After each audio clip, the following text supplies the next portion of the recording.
All right, it's the next morning. My battery ran out, and I'll redo this one. I forgot my train of thought there. All right, anyway, let me show you what I'm so excited about. I hope the lighting in this video turns out the way I hope it is. Don't make sense. Hello everybody, and welcome back to Falls Hillside Home. I am so excited about this video.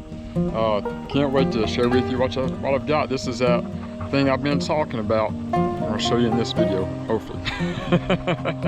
Really am excited about this. Hey, if you haven't already, please subscribe to the channel. Appreciate y'all sharing this journey with me, the cabin build, me going into my retirement from the Navy.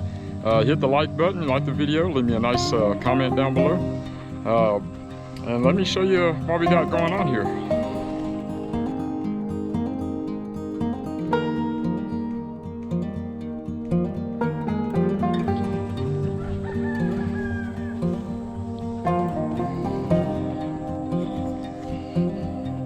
All right, so let me show you what I'm so excited about. Porch post. I've had this in my mind for well over a year. I think I've always liked this. This is another thing that I've seen up at Cades Cove. So let me show you what I'm going to use on this cabin on the hillside for porch post. Cedar trees. Yep, that's right. These are going to be the post that's going to hold the roof of the porch up. Now this one I've actually cut off of my property here. Let me jump down here and see if I can get a better view. And I want to keep all the little knots and branches that's, kind of cut off. I don't really want to smooth that down much. Now, normally with trees that you use like this, you'd want to peel that bark off, but bugs don't like cedar, so I'm not really worried about that. But these are going to be my porch posts. But before we put those on, I need to run I guess like a faceplate across there. It's going to hold the rafters up. I'm going to put those joist hangers on up there. So what I need to do before I run that board all the way across, you see I got this trim up here that kind of hides the joints where the panels meet. Okay, so I've already did one, so I'll show you what I'm going to do, and I'll show you how I did it. So we're going to cut this out. This is just about 6 inches. I'm going to be using 2x6s that are down there to run across here, and that'll hold the joist hangers. I'm going to hang these up. I'm going to have to put a little bit of caulking on. I'm going to go ahead and caulk all this up here so I don't have to come back and do it later, get on top of the roof to do it or anything like that. We're going to take care of that on this video too. And I can always come and do this one later, but anything that's going to be above the roof, I'm going to go ahead and take care of now. Let me show you how I cut that. So here's a perfect example of why I need that porch done ASAP. You see there's shade all the way from the road, except for right there where my cabin is. That's just where I wanted the cabin though. I didn't really want to put it over there because that's where deer come out. But whenever that roof gets put in, especially when the inside's insulated, it's going to stay a lot cooler. I'm thinking that porch will shade that wall from getting so hot. Maybe not the side wall, but the front wall there. Yeah, it'll shade it pretty good. I think it'll keep it a lot cooler. All right, just so y'all can see what I got going on here. So how I'm going to do this, I'm going to come down 12 inches. Put a little mark right there, my red pencil. I'm going to come down 5.5 more inches, give me 17.5. I'm going to mark that.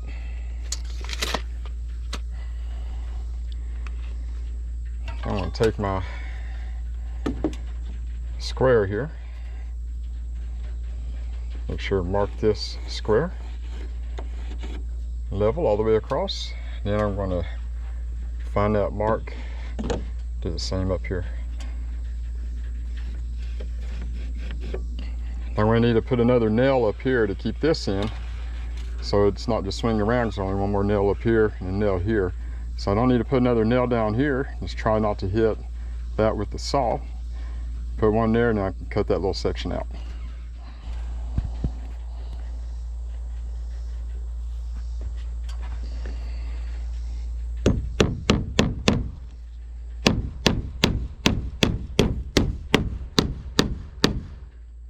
All right, easy day. All right, we're going to use the circular saw here to cut this. Now, I have to tell you, this is not my favorite saw. I don't like using it, especially for this job. It's heavy, I'm on a ladder, this thing can kick back. I think an oscillating saw, something that, you know, just you can hold with one hand, would work much better. I would use a hand saw, but on that one, when I did that one, it was just marking up the wood too much. So I set my depth just to the thickness of this wood here, so I don't cut into the actual wall.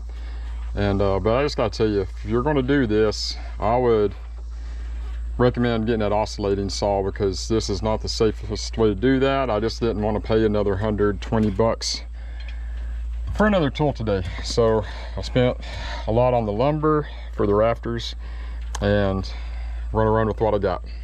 So all I'm going to do is just line up that blade. Well, first of all, I'm going to put this base right here, if you can see that, up against the wall. And at the same time, line up the blade. And then I'm going to go for it.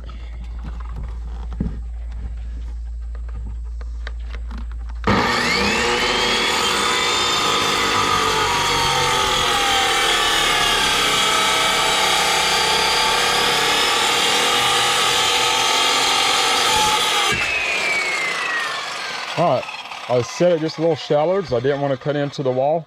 So here in a second, I'll take the chisel, or I might just be able to pry the rest of that off.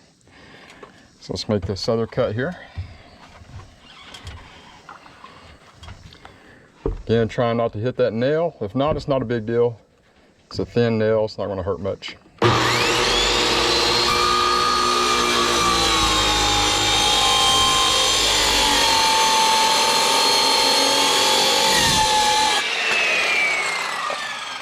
All right, be able to pry that off and then move on to the next one.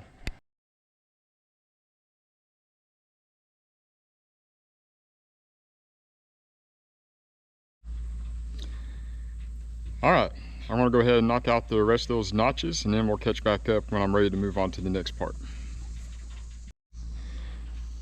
All right, so the way I showed you how to do this, I actually made a mistake.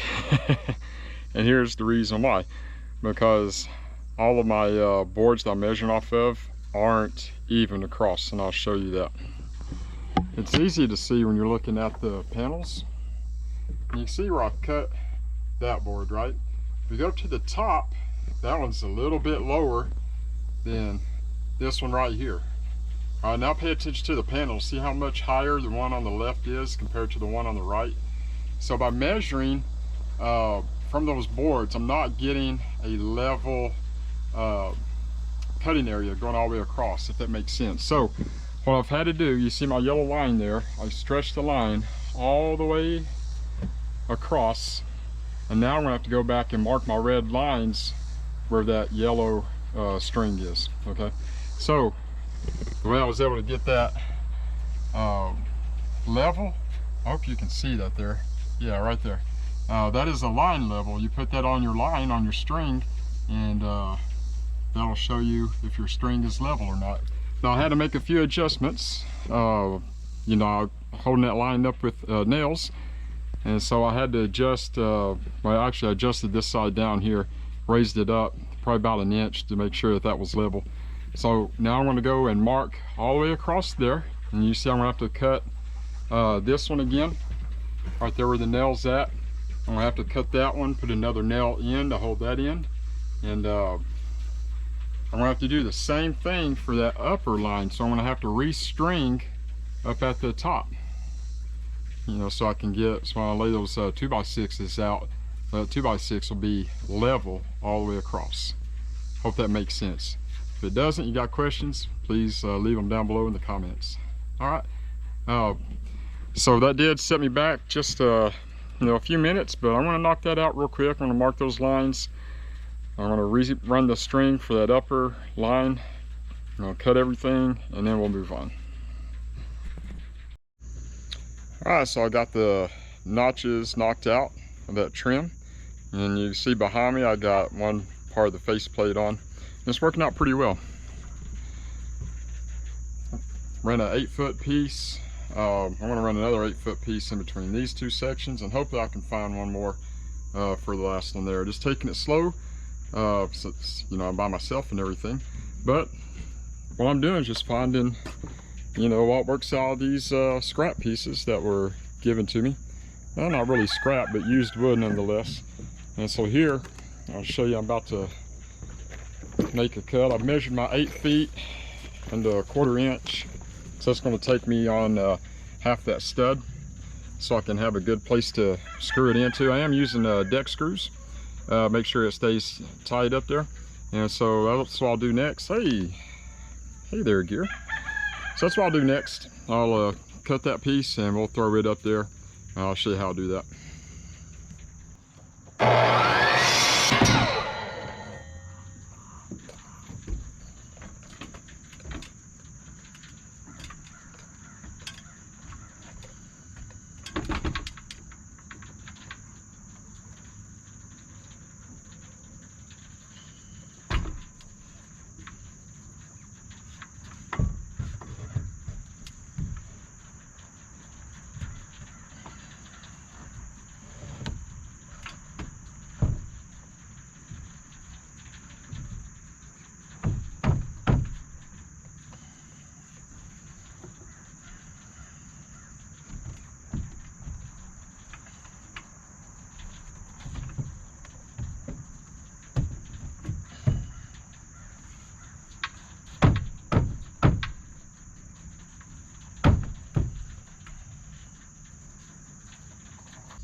Oh, make sure it's level, and then screw the other side in.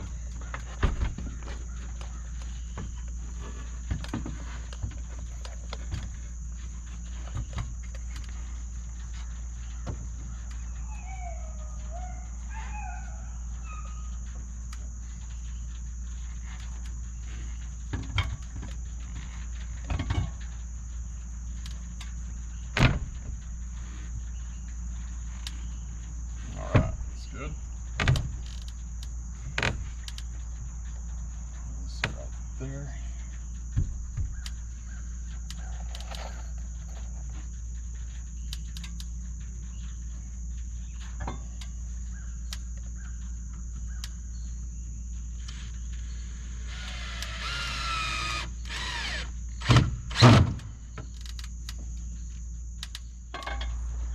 All right, so I had a little bit of trouble on that one, but that's kind of be expected. Just make sure you take it slow and safe.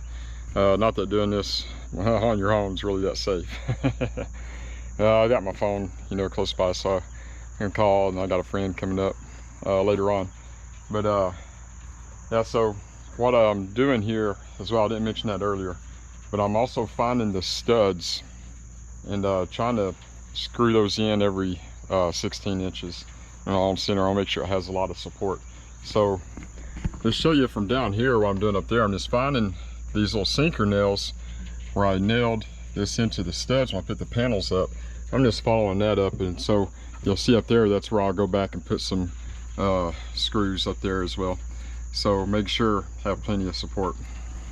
So anyway, I'm going to finish this up, and then we're going to get to the really fun stuff, the cedar logs. All right, you gotta excuse me, I'm sweating hard now. The cloud cover has left, the sun is out, and it is hot.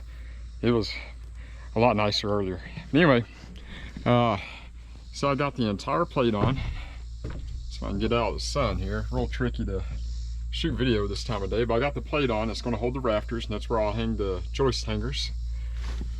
And now, I am ready to mount these cedar poles. It's going to be the porch post. Really excited about this. So what I've done, I measured 92 inches from the wall out to here, and then 6 inches from the side. So I'm going to kind of put that corner of the post right here. Move on down. This is about 8 feet right here. I'm going to put it right here on this corner. I've done it again here, and this is just going to give me a reference, right? Because these cedar poles are not all the same dimension. I put another one right there, 92 inches and 6. But it just gives me a reference point. And then I'm going to have to kind of figure out on the fly how I'm going to hang up the plate that's going to hold the rafters. I can't remember what that's called, but it's the plate that's going to, you know, join the cedar poles. And so what I'm thinking I'm going to do is just kind of mark up here where that plate's going to rest. And I'm going to take the chainsaw, cut a little place out to put that in, and we'll screw those in and then put the rafters on top of there. That's what I'm thinking, but we'll see how that goes. But for right now, along with marking the lines on the porch, I've also started a few screws here, or just 2 of them. There's going to be 4 screws in each post, and that should be enough to hold it down. These are 6 inches long, and let me show you just exactly what those look like. And these are designed for porch post, so you kind of see right there what we're working with. I don't want to go past the threads on that. I want the threads to be in that deck board when it goes in. So once 4 screws are in each post, and especially when we get the rafters hung, it's all going to tie real nice together, be structurally sound. I can do this.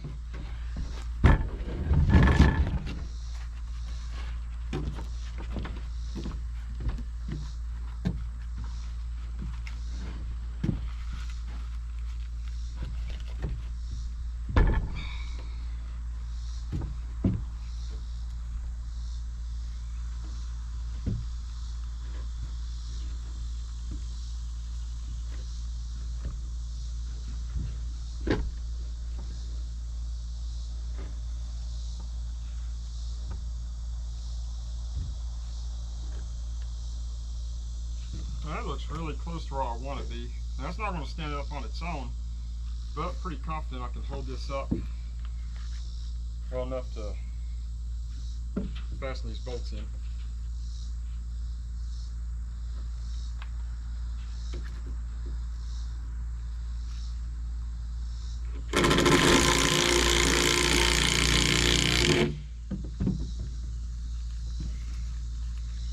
There's one.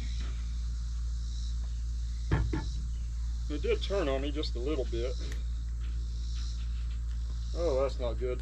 That bolt did not go in there. I'm going to have to redo that bolt. I shouldn't be able to turn it like this. Alright, we're going to fasten this thing down in here.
Success.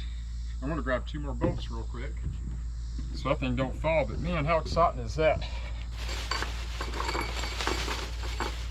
We have this thing hanging up there. Man alive, it's exciting.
All right, I think we can work with that.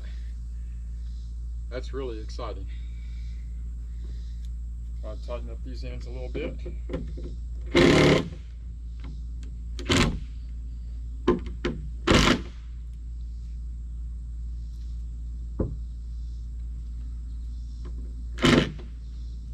All right, I like it. All right, so now I'm gonna do the other 3 off camera. So I'll make these videos a little shorter. You got the idea of what I'm doing. And then I'll actually go to saw those spots out. I'm gonna put that plate up there. And then hopefully get a couple of joists hung up tonight so that kind of tie things a little bit tighter. I don't have to worry about anything falling. I'm gonna knock that out real quick and I'll show you what it looks like when we're done here. All right, I had to come in and cool off a little bit. Cool down inside the AC, which I originally wasn't going to have, but I'm grateful for. What does that mean for you? More beautiful puppy footage while I take a break. Here you go. Good boys, yeah. Yeah. What are you sniffing? What are you sniffing, huh? What are you sniffing? Yeah.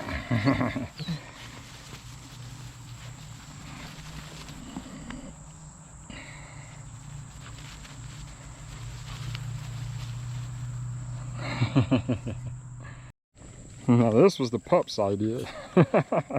They wanted to get in here with Paris. Spend a little time in her area. This is where I keep her, whenever I can't let her run around. She seems to like it in here. She feels safe in here.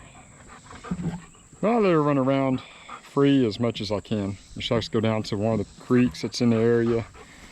All the neighbors love her. She's just a sweetheart of a dog. Sometimes, you know, the goats don't know. Neighbors' goats don't know that she's just a sweetheart, but sometimes she gets a little out of hand and wants to chase the chickens around, but she's getting better at it as time goes, and pups aren't messing with them, and I hope that doesn't change. Yep, they all seem to really enjoy each other's company. So you got Paris, and that's old Red, and then this is Hercules with the black tail. Yeah, this fence is going to go all the way down the property. I'll eventually have goats in here and Paris will watch them. That might be next year, but whenever I'm done with the cabin, hope to start on the fence soon after that. I still got to clear a lot of the brush that you see down through here. I've cleared a lot already, but still a lot of work to do. Well, that's the hillside. All right, I want you to check this out. I got all 4 posts up. Now that one on the end was leaning a little bit more than I wanted it to, so I just braced it with a temporary board. That's not going to stay there, but we are going to run the boards up top where the rafters will sit, and hope to put about 4 rafters up tonight, just kind of tighten things up, and that's probably where we'll end this video. But I need to show you what my next step is. So this pole here is the shortest one out of the 4. Okay, so what I need to do is figure out how that plate is going to run all the way across. Where's it going to be at? 'Cause I need it to be level all the way across. So I'm starting here in this end, since this is my short pole here to the left of me, and I ran my string, and just between this area here, and it's bouncing a little bit because I just got up the ladder and shook the porch. But there's my line level. Now I'm going to pull this tight. It's actually, you know, shows a lot more level than that. There's been just a little bit of slack in the line. So now what I'm going to do is I'm going to take this line level, and I'm going to take it all the way down at the end with me and have it run level all the way across. And I'll put a nail in that pole down there, wrap my string around it, and see that we get level. And then from there I can take the chainsaw, I can chop the tops off, saw little indentions into it, I guess you could say, you know, make a good joint right there where the plate's going to go across.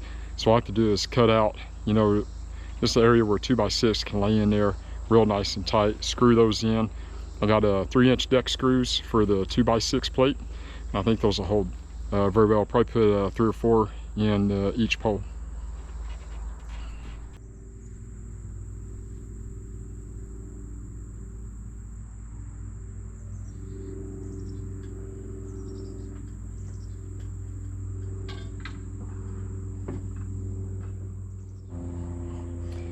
Alright, so now that I've got my line going all the way across, I'm going to have to mark where that line meets the poles, and so I know where to cut with the chainsaw. I don't want to cut with the line up there because if it gets tangled in the chainsaw, you know, it could kick back, hurt me probably, tear up the chainsaw.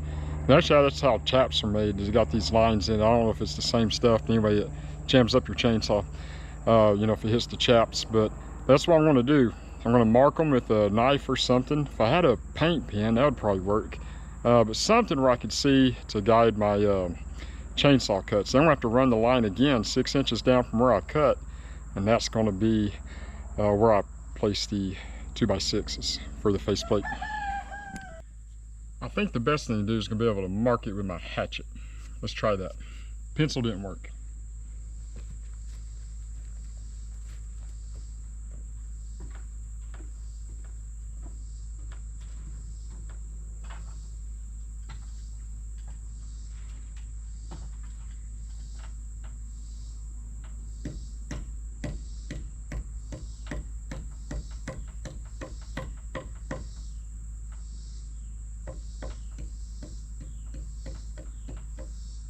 All right, that seemed to work pretty good. Just need to see where I need to be able to cut, no big deal. I'll probably wait till Daniel gets here. My buddy's supposed to come over, you know, since I'll be up on the ladder, running the chainsaw, just in case something goes wrong, he'll be here. So probably wait for him to do that. But in the meantime, I'm gonna go ahead and take the string down, get the screws out, and be ready to go whenever he gets here. I don't want to push it that way though. So I'm gonna be sawing on it from this way. Have you got it marked? Yeah.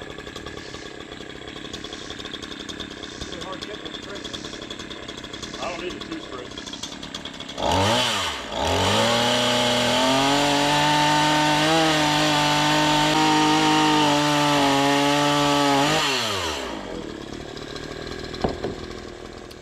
Alright, so it's the next morning. I ran out of battery on my GoPro and ran out of sunlight last night, so I want to show you how far we got, and then I'll end the video here. But I'm pretty excited about this. Let me walk out here and show you what it looks like from the driveway. See, I'm not sure how well you can see that, but I got all 4 porch posts up, and I got that little that's faceplate or runner or whatever you want to call it. That's where the rafters will sit. So how do we mount these? If you see right there, I took the chainsaw and notched out a little area on the post, and we were able to set that board on there and screw it in. So did that on all 4 posts. I think those are set in there pretty good. Very happy with it. Now, as you'll see, this is not what you would call square. But it is a cabin, and once we get the rafters up there, it's going to look really cool. Now, you know, working with these logs, I just don't know how we would be able to get anything square when you're working with logs that are different diameters and things like that. It's going to look really cool. It's going to be strong. and it's going to be safe. And that's what really matters. It's going to be a nice place to sit in the shade, drink some coffee, drink some tea, you know, mornings, evenings. I'm just really looking forward to it. So I'll go ahead and end that video here. And again, if you haven't subscribed, please do. Love for you to keep on this journey with me. Hit the like button if you like the video, and leave me a nice comment down below. Let me know what you think. All right, so I was thinking what I could share with you guys this morning. And one of the things that's really been on my mind lately is what the Bible says about the heart. And you might be surprised, because a lot of people say, well, follow your heart, you know, when you're doing this or doing that. And what does your heart tell you? But, you know, if you are a person of faith, and even if you're not, this is still really good advice. This is found in Jeremiah 17:9. It said, the heart is more deceitful than anything else, and incurable. Who can understand it? And there's another part in the Bible, I didn't look this up yet, and I have a real hard time with, you know, numbers of Bible verses and stuff. Usually I'll look them up before I share them with you. But it says, you know, that you need to guard your heart. You know, it doesn't say anything in there about following your heart, but you need to guard your heart and realize what's in it. So, talk about love for a minute. And you guys, and I tell you that I love you all the time. And again, I'm sincere about that. Hey, Gunner. You know, Gunner right there. Yep, neighbor's dog. You haven't seen the porch yet, I don't think. But anyway, yeah, talking about love, you know, love is a choice. And it doesn't matter if we're talking about romantic relationships or love between friends, you know, like a brotherly love, love of your siblings, family members. But love is a choice, and things don't always go, you know, how we would like them to. Sometimes arguments happen, disagreements happen. Remember, love is a choice. And the best definition I've ever heard of love was given by Pastor Alan Lockerman. He used to pastor First Baptist here in Cleveland, Tennessee. That's where I go to church now. But a great pastor there too, Jordan Inslee, is there now. But anyway, Pastor Alan Lockerman is, I think he's still there, or at least he comes every once in a while. But he said, love is the selfless act of meeting someone else's needs without expecting anything else in return. And I'll say it one more time. So love is the selfless act of meeting someone else's needs without expecting anything else in return. So a lot of times when we help somebody out or we show them what we think is love, it's because there's something in it for us. And that's not love, that's selfishness, you know, at least to some degree. But that's not love. You know, if you do something because you're going to get something out of it, you do something no matter how horrible that person treats you or if that person's mad at you. So anyway, I hope that encourages you, gives you something to think about. And, you know, you're thinking about love. You know, like if you were to give somebody, you know, some money, they come and ask you. First of all, don't ever part with money that you're not willing to part with for the rest of your life, because a lot of times you're not going to get it back. So now that I've said that, that one's on you. But, you know, give, you know, with a joyful heart, and because you're able to give, knowing that you helped out somebody, you know, if you're able to do so. All right, anyway, I'll end that there. Love you guys, and I'll see you on the next video. Bye. God bless.